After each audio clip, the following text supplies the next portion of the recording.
ვახტანგ გორგასალმა პოლიტიკური ცენტრი გადმოიტანა თბილისში. მან გადაწყვიტა მისი შვილის, რომელსაც მის ცხოვრებაში დაჩი ეწოდება და სავარაუდოდ უფრო დარჩილი ერქვა, იმიტომ რომ დარჩილი არის უფრო წყაროებით დადასტურებული სახელი.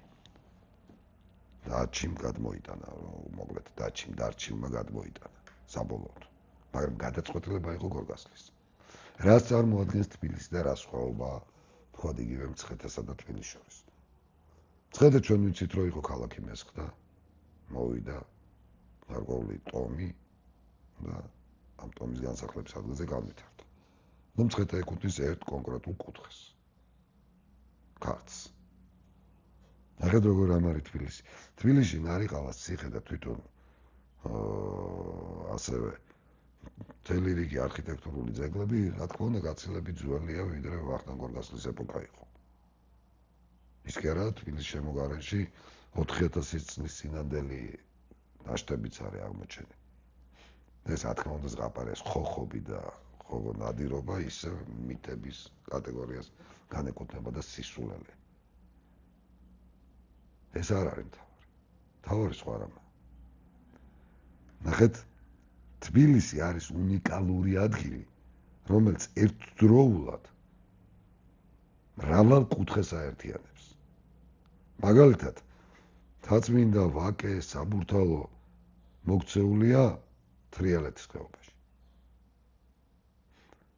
აი უკვე დიღმიდან ერთგვარად იწყება მტკვრის მარჯვენა სანაპიროზე შიდა ქართლი. თაცმინდას რო გავწდებით, აი ორთაჭალისკენ უკვე ქვემო ქართლი. მტკვრის მარცხენა მხარეს გვაქვს კახეთი, იმიტომ რომ ჩვენ კარგად ვიცით, რომ კახეთი გეოგრაფიულად იწყება მტკვრისა და არაგვის კვეთაზე. მერე ჩამოდის თბილისამდე თიანეთის ხეობაც და ასევე გარეკახეთის. ანუ ვახტანგ გორგასალმა შეარჩია დედაქალაქად ისეთი ადგილი, რომელიც თან მრავალი კუთხის იყო და თან ბოლომდე არც ერთის. ესე იგი, შეარჩია დედაქალაქად ადგილი, რომელიც ყველა ქართველის, ყველა ქართული კუთხი შეიძლება ყოფილიყო და საკუთრივ არც ერთის. ეს არის საერთო ქართული. ყველასი. ეს არის პირდაპირ აი გეოგრაფიულად და პოლიტიკურად გამიზნული და შერჩეული, რათა ყოველი ქართველის ეს იქნება სვანი თუ ხევსური, ფშავი თუ ტაოელი, აჭარელი თუ თუში და ასე შემდეგ, მეგრელი თუ ქართველი ყველას დედაქალაქი იყოს.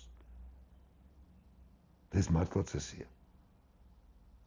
ეს არ შეცვლა ეს სულისკვეთება და აი მაგალითად ჩემი თაობის ხალხი თუ გავეცენებთ, ძალიან სერიოზული პრობლემები ქონდა საქართველოს.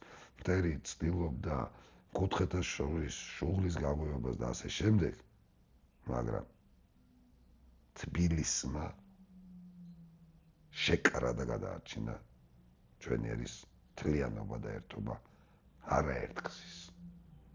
გარდა ამისა, წმინდა სტრატეგიულად თბილისი ფაქტობრივად ყოველთვის შიგნიდან ტყდებოდა.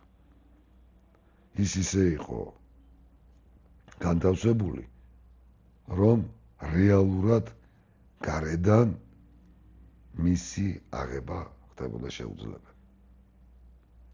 ეს არის უდიდესი გეოსტრატეგიული და ზეეროვნული გადაწყვეტილება თბილისის მიჩნევა დედაქალაქად.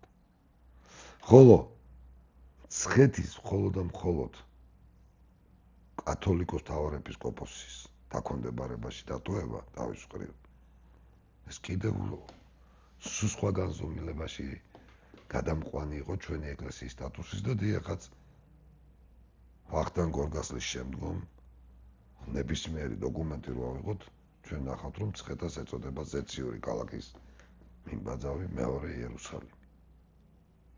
ეს სახელიც გვედრდა.